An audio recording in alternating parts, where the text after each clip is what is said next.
Welcome back to Salam Media. The time is 5 minutes past 10. We've come to the back end of the show. But before we leave you, we're going to be having a really, really interesting interview with, one of South Africa's shining stars.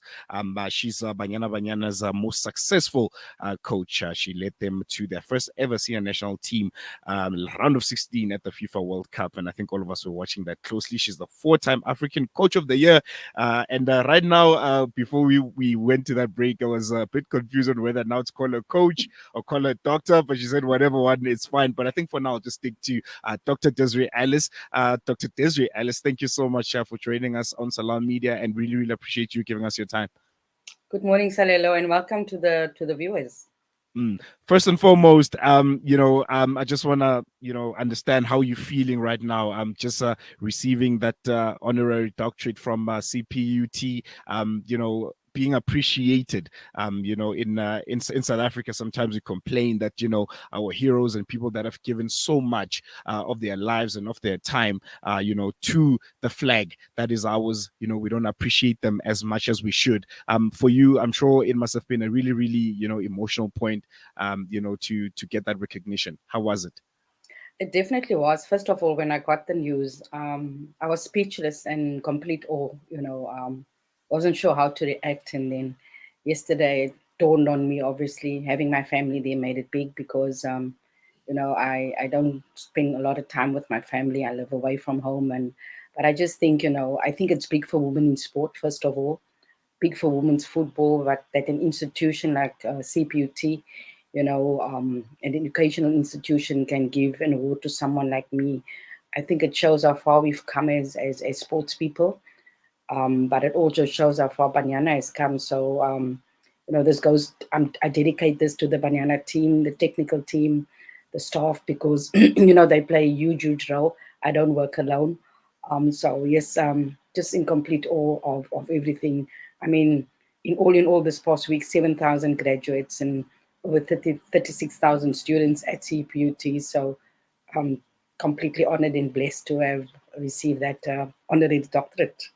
I think in a lot of times when you are within something, whether it's an organization or when you are leading Banyana Banyana, for instance, it can be so difficult to understand because you are inside, you're within, and you're focused on and zoned in on whatever that you're doing. It's so difficult to kind of understand just how impactful your work has been, because to you, just waking up, doing what I'm paid to do, I love it, it's my passion. But has it ever dawned on you, when you maybe look up and realize just how far, you've taken, or you are a leader, at the helm of taking, women's football in this country to heights really never seen before? Look, if I think back, I couldn't have imagined this in my wildest dreams. First of all, getting the opportunity to be the assistant coach to a very, very good human being and coach, Vera Powell, very meticulous, very detailed, and I can honestly say if I played under her, I would have been a world-class player. But just taking it from there and still being in contact with her and many other coaches and the coaches that I work with, I think it's a collective effort by everyone to see how far Banyana's come, a collective effort, because we have leaders in the group. We have a captain, a leadership group with the senior players. We obviously have the coaches, that contribute so much, that really contribute. We have the medical staff, we have the support staff. So, even though I'm the head coach, each and everyone plays a major role in the success of the national team. The players themselves go onto the field, and like my assistant coach, Coach T, always says, they make us look good, and rightfully so. But it's a big effort, collective effort by everyone. I think people forget we're in a team sport. Yes, I'm the head coach, but we're in a team sport, and each and everyone has a contribution. And I think through that, you know, we've had highs and lows, but we've had it together. We've celebrated together. We've had each other's back together, and I think that's what made us who we are. Very connected, and I think that is why we are successful in that sphere, because of the teamwork that we have. And I can only thank God for the opportunities that's been given. And a lot has been said about the women's game in South Africa, and just the the margins, how they differ so much to the men's game. But I think slowly, we're seeing much more investment and much more recognition being given to the women's game. What do you think was the turning point for you? Because for the longest time, you had women in South Africa playing semi-professional, being given substandard treatment, to be honest, from organizations such as like SAFA. What do you think was that turning point when we realized that we need to be investing a bit more into the women's game, and it needs to be at a level at some point in the future to that of the men's game? Look, we're still semi-professional, to be honest. The Hollywood Bet Super League, still semi-professional. I think the only clubs that are run professionally are the clubs attached to PSL teams, and I think Sundowns takes the lead there, fully professional. You have TS Galaxy and Royal AM as well. I know that some of the TS Galaxy players still have jobs. These other clubs whose players work, and they train at night because the players are not available during the day, and when they have to travel sometimes during the week to play matches, not all the players are available due to work commitments. So, after we came back from the World Cup in New Zealand, Australia, we said it's imperative for us to be able to, go further and go higher, is to have a professional league. Currently in Europe, they have the Nations Cup or the Nations League, where they don't have to worry about international friendlies every FIFA date, where Mm, they play top countries, and they are getting further and further away from the rest of the world. But we have shown with a smaller league, and no disrespect to the Hollywood Bets League, it's gotten bigger and better. Competition has gotten tighter and tighter, as you saw last year how close the league was. mm, But we do need a professional league to take it to that next level. But we've got to say thank you to Cecil and Safa for the unwavering support that they've given us. For the support that they've given us. I mean, not in my wildest dreams could I have imagined us playing the USA. Not once, not twice. We've played them three times. Playing the likes of France, Japan, Sweden on a few occasions, Netherlands. We've played all these top countries, and not in my wildest imagination could I have thought that that would ever happen. So that comes through the support of Cecil and Safa. But we're always urging more corporates to come on board, to take the game to the next level. There's no sponsor for the U17s. There's no sponsor for the U20s. We still have the SASA League, who's been ever present since 2009. And I cannot imagine where we would be if we didn't have that sponsor. So big ups to Cecil for staying the test of time. I think as a sponsor, they can be excited, four COSAFA Cups, mm. two successive World Cups, one going to the last 16, um, WAFCON title holders 2022, um, and many, many other numerous awards with players, and the national team, as well as players getting contracts aboard. So I think as a sponsor, they can be happy. And I think there should be other sponsors out there saying, we missed the boat, and we hope that they come on board to take women's football to the next level. Mm. You mentioned all of these accolades, and you were at the helm, the WAFCON in Morocco, which it was really really beautiful to watch, and I think as South Africans were longing for so long to have our national team represent us at that level. Also round of 16 World Cup, no South African team has ever done that. You've won the Africa Coach of the Year 4 times now. I'm just thinking, what's motivating you? I mean, you've achieved everything, whether male, female. You are the best top coach South Africa and has ever seen ever since we started reinstated into world football. If it was me, I was like, "Hey guys, just give me a paycheck at home. I'm okay now. I've done what I could." What's pushing you? I mean, what's there left to achieve in Desiree Ellis's goal list? What do you need to do? Because it looks like you've won it all. You've done as much as you can for the country. Well, we're the first senior team, obviously, to get out of the group stages at the World Cup. I think the Yeah. biggest disappointment is not going to the Olympics. I think for Mm, all of us, we were very, very close this time around. And definitely. Yeah. in 2020, we lost in the first round against Botswana. That was a bitter pill to swallow. It's a game we could have won 10, 12 no if we had taken our chances. I think the game against Nigeria was always going to be a tough one, but we were really, really close and really disappointing and heartbreaking. And I think we used that in 2020 to drive us, to go and win the WAFCON. I think a big thing is obviously, winning it is good, but defending it is even is bigger. Mm, To defend the WAFCON. I'm not sure if it is happening this year or not, but that's one thing that as a group we want to do. As a group, we've ticked a lot of boxes, just not going to the Olympics. And I think it was a big disappointment and a heartbreaking moment for all of us at that time. But we move on. We've got to move on. We have a couple of FIFA dates coming up. There's also the COSAFA Cup again happening, where we give opportunities to young and new players out there to see, if they can take the step up. But obviously, a big one is defending the title of WAFCON, and we'll see what happens going forward. And I think every time I speak to people about Banyana Banyana, I always attribute this to you. The fact that in the last 6-7 years we've seen a big interest from international clubs in America, parts of Europe, Mexico. Of South African players. This is something we're not seeing in the men's game currently, unfortunately.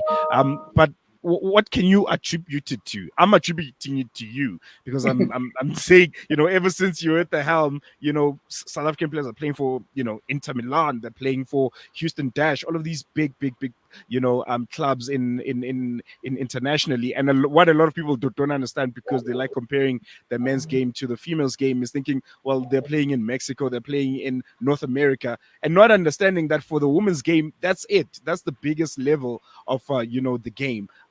What can, according to you, why are we seeing this interest, this big interest of South African female players internationally all of a sudden? I would say, yeah, maybe not all of a sudden, because it's been 7-8 years now when we've been seeing it. Look, it happened after the first World Cup, and it happened, during COVID, to be exact, when all Mm. these players were going abroad. But I take my hat off to the players, the work they put in behind the scenes, the work that no one sees, the efforts No, they put in coach, that no one sees. this is not the time to be modest. South No, Africa no, no, has give always me, had no, South no, Africa. no, give me a hearing. We create the opportunity. Yeah. We So create the opportunity my by point selecting is, them. South Africa has always had talented players. I think yourself, the squad that you played with, the first cohort of Banyana players, probably some of the most talented we've ever seen. I mean, No, no, that's true. The really, really Joanne talented. Solomons, the Fikili Yeah. Satoles, Portia Yes. Modise, Portia Modises of this Sibongile world, Kamalos, all of those mm. players, but, Veronica but but but Prewa, but we never fantastic saw that. players. Yeah. Yeah. But back then we just got readmitted into international football, and it was new for everyone. But we Mm. always knew that we had the talent in the country. But then having to go test yourself on the global stage, I think that is where what happens. When you test yourself against the rest of the world, and that is where players stand out. I think Lotolo got recognition at the WAFCON when she had a Yeah. fantastic tournament. So at the end of the day, you create the opportunity. It's obviously then up to the player to step onto the field, and show them what they're capable of. And I think a lot of them have done that. Jermaine's doing so well in Mexico. I think that league is really growing and thriving. You have a World Cup winner, Genia Mosa, playing for the same club that Temi Mm. Kgatlana plays for. You have a few Nigerians playing there. Then you have the USA, who has a top league as well. France has really got a good league. The Fulves out in Italy. The Spanish league is really fantastic, and that's where Nokomatlo is. So there's a lot of good leagues out there where players are going to. We have a lot more South Africans playing in the lower leagues and a lot at the universities in the US. But you want your players to get the opportunity to play in the big and the better leagues.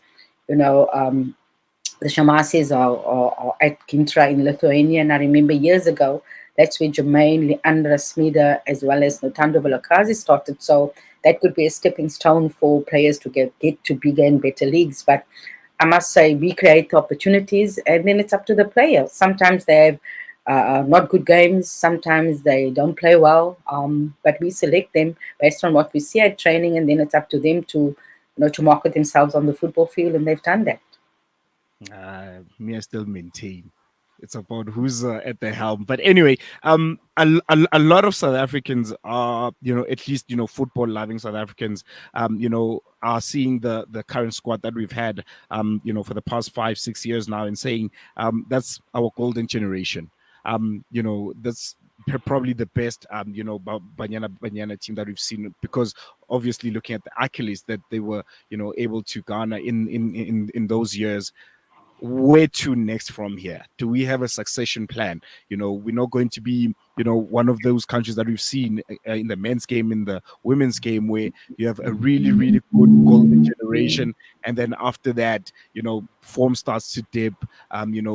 Desiree Ellis leaves, and Banyana Banyana kind of goes back to where it was before, and not being that force that is reckoned with. Because I can tell you for sure now, in the international game, once that South African flag is up and you're playing Banyana Banyana, teams get nervous now. It's no longer, they get scared. I mean, you can just see it. The likes of Morocco, Nigeria. I mean, the last Olympics qualifier game, I was watching it.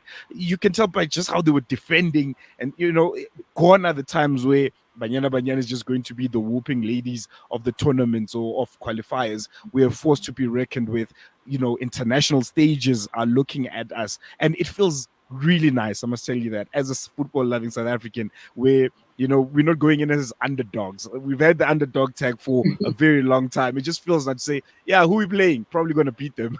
So the succession plan. What's happening after this? Is are the structures in place for us to have another generation that's going to compete at the World Cup? This generation got us in the round of 16. We want to get to the knockout stages, the semis, the finals. Hopefully, we want to defend WAFCON. Do we have that in our arsenal? Is that something that you guys are working on aggressively? Look, we have a lot of players in our core group. If you look at last year, October, November, when we had more than 11 players out injured, writing exams, couldn't make it due to visa issues. We had a very young backline. We had Fakili Magama, who's 22.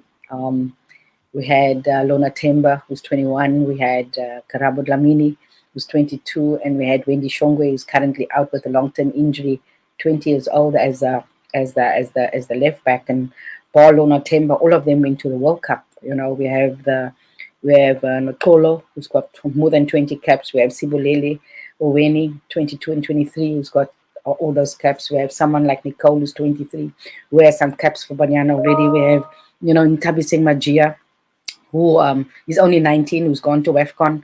We have Asanda Khadebe, who's just signed for Sundowns, who's turning 21 soon, already played already against Brazil. So we have all these players in the pipeline. We have the Shamasi twins, who's been part of Banyana Banyana. We have obviously Tolo's twin, Sinatolo, who's on now recently been part, 22, 23 years old. Linda's only still very young. Bongeka still in the mid-20s. Linda in the mid-20s. Timby in mid-late 20s. So, we have still a group of players, but it's time for those players to step up. The Jermaines and the Bambanani, Bambanis, and Nokuma Close, and the Filwe Janis, and those players have all really stepped up. And it's time for these youngsters also to step up and to take that mental further, because we do have the talent, but they need to start stepping up now and not just be part of a squad, and be okay with being part of a squad. And I always say to them that when you come to camp, you must fight for that, starting berth, because you mustn't look at the name that is there, because those players that come in, they give you everything they have. They come from a professional setup, so you've got to step up and push them, because if you don't push them, they become stagnant. But if you push them, you might surpass them, and then each and everyone pushes each other, and that's how the team gets stronger and better and bigger. And with the Shamasi twins now going to play abroad as well, I think that will help them and show them a different side of football to what they used to in South Africa.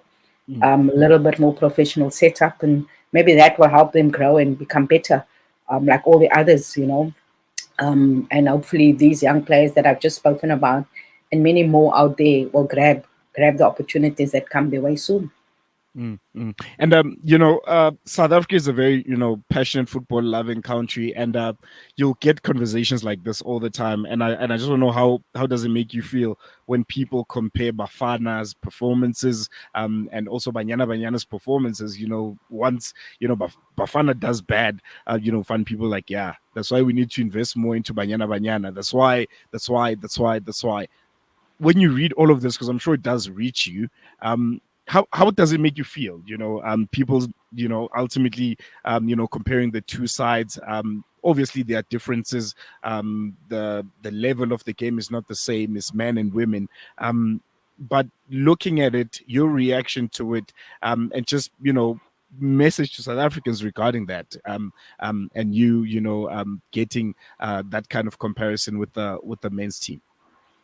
I always say, we should just celebrate Banyana without mentioning Bafana because the Mm. dynamics and everything is different with both teams. And I've always said that, Coach Hugo Bruce is cooking something there, and yes, they might have just gotten a bronze medal, but you could see the improvement in the team. Not so long ago, they were not given a chance.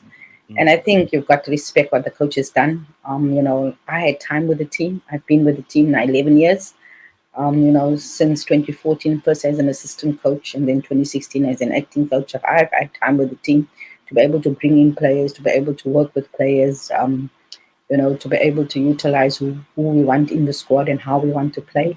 And I think Hugo Bruce has been afforded that opportunity now, so we're expecting a lot. But I Mm. think going to the AFCON and doing really, really well, I think that has really showed people that, um, the team is on the rise.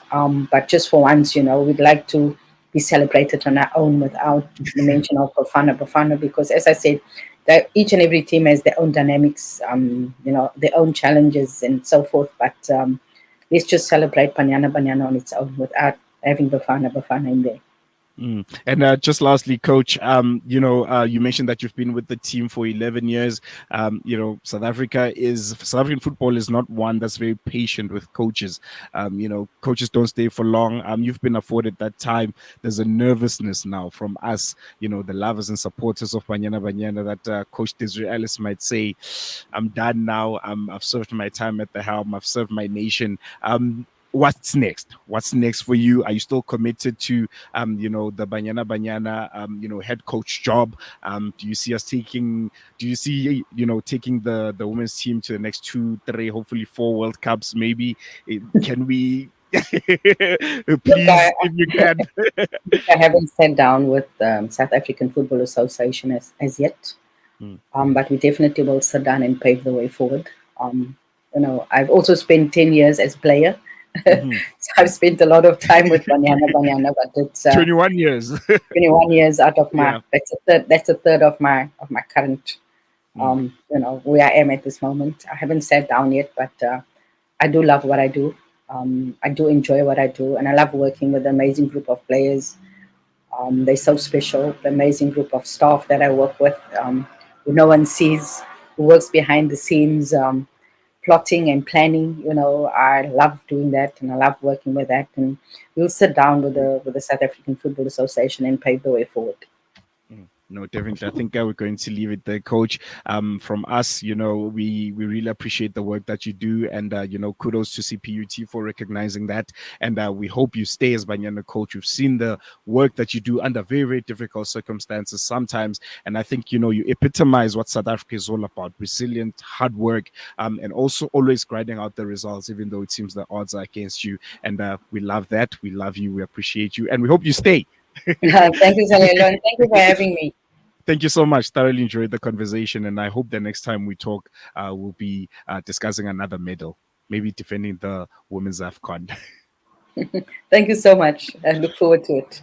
Thank you. That was Coach Desiree Ellis there, recently recognized with an honorary doctorate from CPUT, from the hard work and all of the sacrifices that she has put into the women's game, into South African sport. It's been a really, really enjoyable interview. If you missed it, you can check it out on our website, www.salammedia.com, and check out the podcast.